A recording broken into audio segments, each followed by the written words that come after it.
Okay, it's DFM income report time. This is the video where I talk about how much money I've made in the last month running my business online full-time, and we are getting down to the end of the year. So I thought it would be fun to revisit my 2020 goals for this business and see if I've hit any of those goals thus far. We have like 2 months left of 2020, which I think all of us can agree, like, we're done with this year. But I think there's some good that came out of this year too. I'm going to talk about that in this video.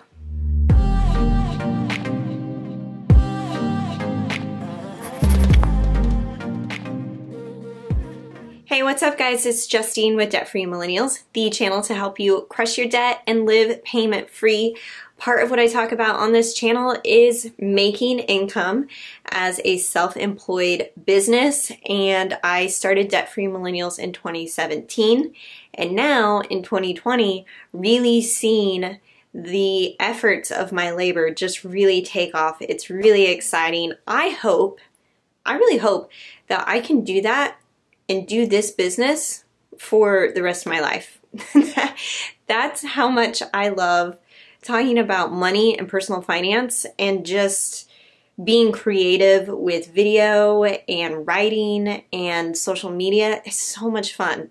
I hope everybody finds their passion just like I did. Okay, off the soapbox, let's get into the real numbers. For the month of October, for my digital products, including my budget bootcamp program, my workbook, I brought in $597, which was 7% of my total income. YouTube and Google AdSense brought in $1,436, which was 16% of my revenue. Back at the beginning of the year, we saw ad revenue decline. I think a lot of YouTubers did. And since then, it's stabilized, and I'm really glad to see that I've made $1,400 just by posting a few videos a week. And I think that's really great. I love this part of the business. Affiliates brought in $1,550, which was 17% of my income. And freelance gigs brought in $5,300 at 60% of my income, which brings the total to $8,883. Yes, I'm very, very happy with this revenue month. It was great. I feel like a lot of the work that I do, it's fun, so it doesn't feel like work at all. I love when I'm able to work, especially on freelance projects, where I'm having a fun time coming up with creative ideas on how to put a piece of content together and really seeing those efforts pay off, not only just financially, but for the client as well. Seeing their accounts take off and they're able to increase their number of followers or increase the number of readers that they have on their blogs. Like, it's just awesome. I love this part. I love all parts of the business. Speaking of what I love, I'm going to talk about my wins next. Okay, so a big win that I had for the month of October was I was asked to speak at FinCon X. So if you don't know what FinCon is a personal finance conference for money influencers and media. We all join together and talk about personal finance and ways that we can spread a positive money message. So I was asked to speak for FinCon X, which is going to be a virtual conference this year. And I was like floored because I'm like, did they even know like this channel or who I am? And anyway, it's really, really awesome. I get to be speaking.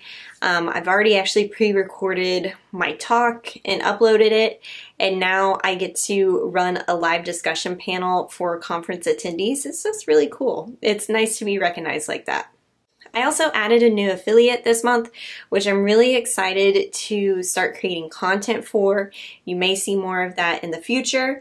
And then I had a few sponsorship requests. So this was the first time that companies have actually reached out to me and asked if I could be part of a sponsorship with them. And that feels really cool to be recognized. Even if they are smaller sponsorships, I think this is a jumping off point where I can start gaining that traction in working with other companies and really making sure that the message infuses really well with DFM and what I'm talking about in living a debt-free life.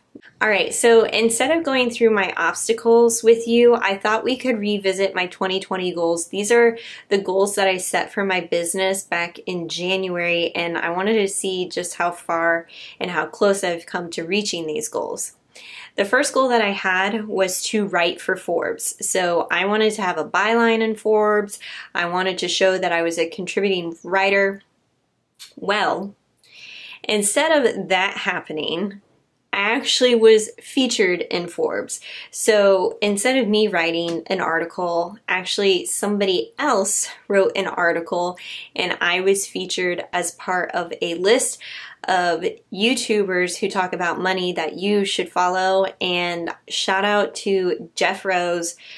He has a big YouTube channel here, so make sure you give him a follow. I will link to that in the description box below. But Jeff wrote this piece and featured me as part of this list, and I had no idea he was putting this list together. Somebody, actually Kelly with Freedom in a Budget, was the first person who texted me and said, "Did you know you're on this list?" And I was like, "No, what?" It was incredible. So I feel like still, in a way, I did kind of hit that goal of being in Forbes somewhat. I think that's really cool. My next goal was to increase my freelance rate, and check, I did that. Those are hard conversations to have with existing clients, and as you transition into your new rate, sometimes you're going to get clients who aren't going to take that and just say, "Hey, we can't work with you for that increased rate."